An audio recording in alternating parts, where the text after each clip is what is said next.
Como a TCC pode ajudar indivíduos a superarem o transtorno de estresse pós-traumático? Vamos entender o que é o transtorno, sintomas, reações e seus impactos na vida do indivíduo, além, é claro, de dar sugestões de tratamento com as técnicas da TCC. Então, se você se interessa por esse tipo de assunto, vem comigo.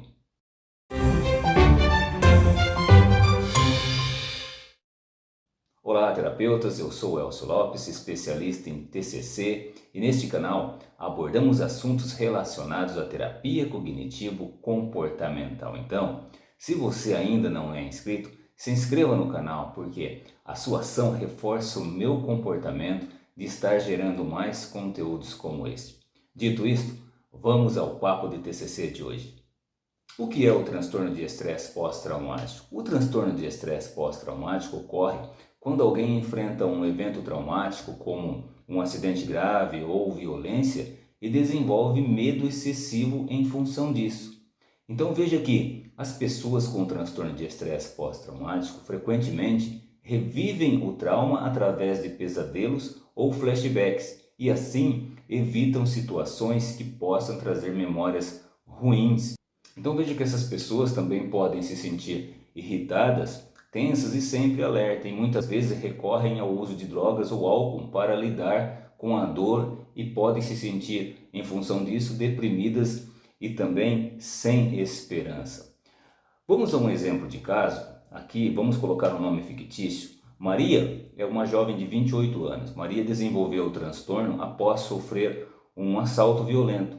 Desde então, ela evita sair de casa sozinha, ela tem pesadelos frequentes, ela começa a pensar nesse incidente que ocorreu, ela não fica bem. Então, ela sente-se constantemente tensa e incapaz de relaxar. E desse modo, ocorrem pensamentos disfuncionais e crenças que foram desenvolvidas por Maria em função do trauma. Por exemplo, Maria tem uma desconfiança generalizada. Então, são pensamentos como: eu não posso confiar em ninguém, ou o mundo é perigoso demais, o mundo é imprevisível, as pessoas são más. E isso reforça cada vez mais a ideia de afastamento das relações interpessoais e também do convívio social. Um outro senso é a autorresponsabilização que Maria traz para si. Então, nesse senso, a pessoa pode culpar a si mesmo pelo evento traumático, pensando coisas como: poxa, se eu tivesse sido mais cuidadoso, isso não teria acontecido. Ou, como eu sou burro, eu estava no lugar errado, eu estava na hora errada. Veja então que pode desenvolver-se uma visão negativa do futuro, como crenças pessimistas quanto ao futuro, como as coisas nunca vão melhorar, ou eu estou condenado a sofrer para sempre. Então, em função da crença que impulsiona os pensamentos, são geradas reações que vão influenciar o estado emocional, fisiológico e comportamental de Maria. Então, as reações comportamentais ocorrem sentimentos intensos de medo, ansiedade, tristeza e desesperança, mudanças no humor que são frequentes, irritabilidade, dificuldade em controlar as suas emoções. E ocorre também as reações de modo fisiológicas. E quais são essas reações? É tensão muscular constante, dores de cabeça frequentes e problemas gastrointestinais. São as reações de sobressalto exagerado, dificuldade que Maria tem para pegar no sono. Podemos até colocar a insônia como um fator aí. Ocorrem também as reações comportamentais, que é a evitação de situações, pessoas ou lugares que possam desencadear memórias ou eventos traumáticos, o uso de substância como álcool ou drogas para tentar lidar com esse sofrimento, dificuldade em manter relacionamentos ou até mesmo realizar tarefas do dia a dia devido à ansiedade e ao medo. Em vista da situação instalada, como o terapeuta pode intervir para superar o transtorno? Bom, vou sugerir aqui apenas duas técnicas que podem ajudar na resolução do problema do paciente. São elas: a reestruturação cognitiva e a exposição gradual. Portanto, continuo usando como exemplo o caso da Maria. A primeira técnica é a reestruturação cognitiva. O que é a reestruturação cognitiva? A reestruturação cognitiva é uma técnica cognitiva que visa identificar e modificar os pensamentos distorcidos e irracionais que contribuem para o sofrimento do paciente. E como que é aplicada essa técnica? Veja, inicialmente o terapeuta trabalha com o paciente para identificar os pensamentos automáticos e negativos que surgem em função do trauma. Então o terapeuta pode usar do questionamento socrático e fazer perguntas a Maria, como: Maria, quando você pensa sobre o assalto, quais são os pensamentos que surgem em sua mente? E digamos que Maria tem uma resposta como: poxa, eu me culpo por não ter sido mais cuidadosa e sinto que foi minha culpa. Em seguida, o terapeuta desafia esses pensamentos, fornecendo evidências ou alternativas, questionando a validade da resposta de Maria. Então, o terapeuta pode dizer a ela: vamos explorar junto evidências que contradigam essas crenças? Você pode me dizer situações em que você não estava envolvida e mesmo assim ocorreram esses tipos de evento ou evento semelhante? E Maria então pode pensar e pode responder da seguinte maneira: bem, sim, eu ouvi falar de casos de assaltos acontecendo com pessoas que estavam em situações muito mais seguras que a minha.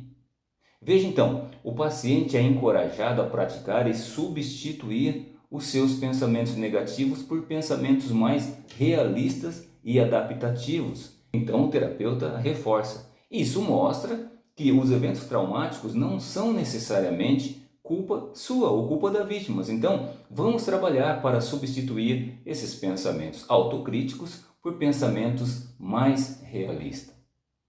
E a segunda técnica é a técnica de exposição gradual. A exposição gradual é uma técnica comportamental cujo objetivo é ajudar o paciente a confrontar gradualmente as situações que este evita devido à situação do trauma. Vai permitir então que ele venha processar as memórias de forma mais, digamos que saudável. E como é aplicada essa técnica? O terapeuta colabora com o paciente para criar uma hierarquia de exposição, começando com situações menos angustiantes e progredindo para aquelas mais desafiadoras. Então o terapeuta pode começar questionando a Maria: Maria, vamos criar uma lista de situações que você evita por causa do assalto? Começaremos com aquelas que causam menos ansiedade. O que você gostaria de tentar primeiro, Maria? Então Maria pode pensar um pouco e pode responder: bom, acho que posso tentar ir até a loja da esquina, por exemplo, sozinha durante o dia, coisa que eu não faço há algum tempo. Então o terapeuta responde: ótimo! E como você se sente sobre essa ideia, Maria? E Maria então expressa: poxa vida, eu me sinto um pouco nervosa, mas eu acho que eu consigo fazer isso. Então o terapeuta diz a Maria: vamos praticar algumas técnicas de relaxamento antes de irmos e estarei aqui para apoiá-la durante todo esse processo. Então veja que o paciente é orientado a praticar técnicas de relaxamento como respiração profunda ou relaxamento muscular progressivo, o que vai ajudar a lidar com a ansiedade durante esse momento que ele está sendo exposto àquele medo que ele tinha, né? Então, ao longo das sessões, o terapeuta revisa esse processo do paciente e ajusta as exposições, é claro, de acordo com sua capacidade de tolerância. E quais são os resultados positivos que podem ser colhidos após a aplicação das técnicas de TCC?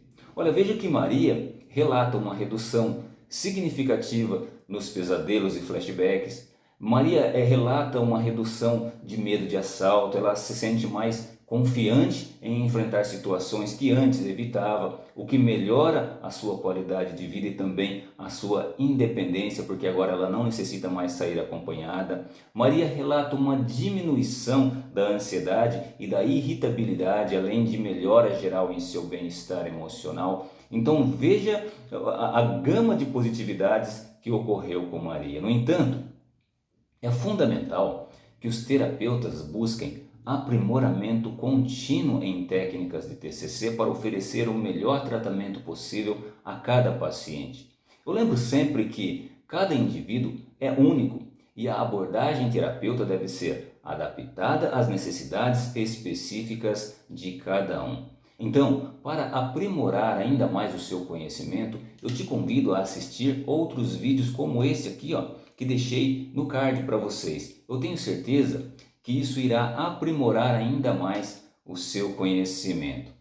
Bom, eu espero ter contribuído para o seu aprendizado. Um grande abraço a você e até o próximo vídeo.